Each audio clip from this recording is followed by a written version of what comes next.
रितु की कंपनी में रह के कोई बोर हो ही नहीं सकता। बस उसके बाद हम दोनों राधा से मिलने गए वहां। उसके बाद क्या, जहाँ पुराने दोस्त मिल जाए वहां वक्त कब कैसे गुजर जाता है पता ही नहीं चलता।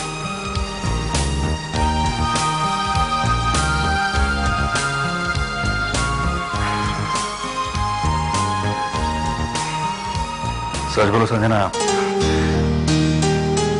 मैंने तुमसे झूठ बोला। कल एक एक पल गुजरना मुश्किल हो गया था, क्योंकि तुम्हारे साथ रहने की आदत जो हो गई मुझे। कल कोई पार्टी वार्टी में नहीं गया था मैं, बल्कि यहीं इसी कमरे में पड़ा हुआ था, खामोशी में तुम्हारे आवाज को ढूंढने की कोशिश कर रहा था।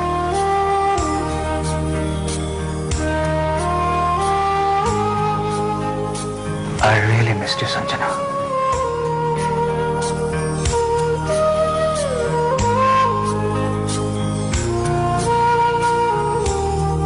Frankly speaking, मेरे साथ भी कुछ ऐसा ही हुआ था। मैं थी तो राधा और रितु के साथ, लेकिन मेरा हर वक्त ध्यान तुम्हारी तरफ ही था। सोच रही थी पता नहीं क्या कर रहे होगे, वक्त पे खाना खाया होगा नहीं खाया होगा, या फिर वीडियो गेम खेल रहे होगे, या फिर तुम ऑफिस का काम कर रहे होगे। बस हर वक्त तुम्हारे बारे में ही सोच रही थी। Even I missed you. इसका मतलब हम दोनों पक्के दोस्त हो गए, because we really missed each other, right?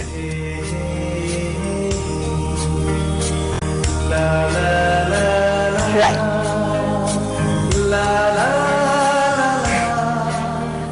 इसी बात कॉफी हो जाए? Black low? Please, cold coffee. Hot coffee. I like hot coffee.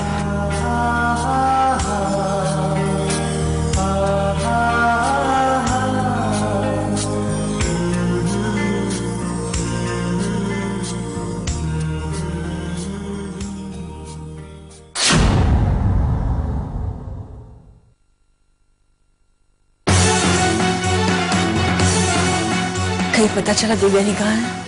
नहीं भाभी, पूरा घर देख लिया मैंने, लेकिन कुछ देवयानी का कहीं पता नहीं।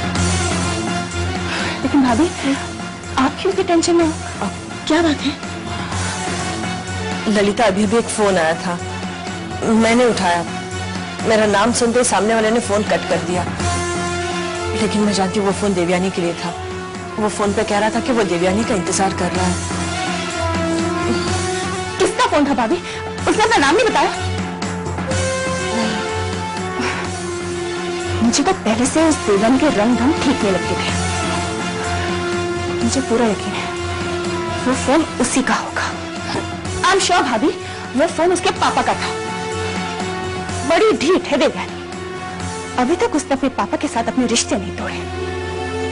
मैं जानती हूँ ललिता, उसे अपने पापा के रिश्ते के अलावा किसी और रिश्ते पे भरोसा ही नहीं है। लेकिन भाभी, आपने क्या सोचकर उस देवयानी पे भरोसा किया? भाभी, आपको शायद बुरा लगे, लेकिन देवयानी को इस घर में पनाह देकर आपने अच्छा नहीं किया। भाभी, सुधरने की उम्मीद उन लोगों से की जाती है जिन्हें अपनी गलतियों का एहसास हो, लेकिन वो देवयानी एक के बाद एक गलतियां की जा रही है।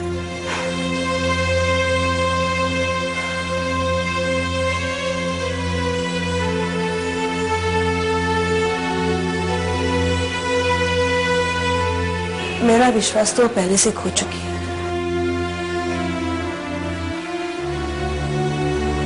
अब उसके विश्वास का इम्तिहान है।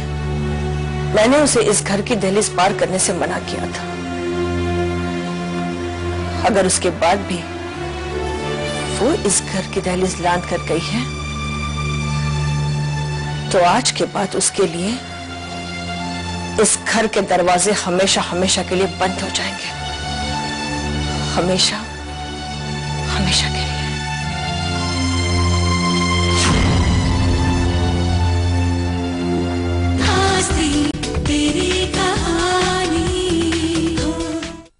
का मतलब ये कि राधा को भी आप ही ने लॉकअप में भिजवाया? बेटी, जब तक ये यशपाल खानदान को मैं तबाह नहीं कर बैठूं ना, मैं चैन की नींद सो नहीं पाऊंगा। जब तक इन लोगों के आंखों में आंसू नहीं आते ना। मैंने तो यहां तक सुना है कि वो रवि, उसने मेरे पीछे कुछ लोग छोड़ रखे हैं मेरे बारे में जानकारी हासिल करने के लिए। वो अगर अपनी हरकतों से बाज नहीं आया ना, तो मैं उसको भी नहीं छोड़ूंगा, याद रखना तुम।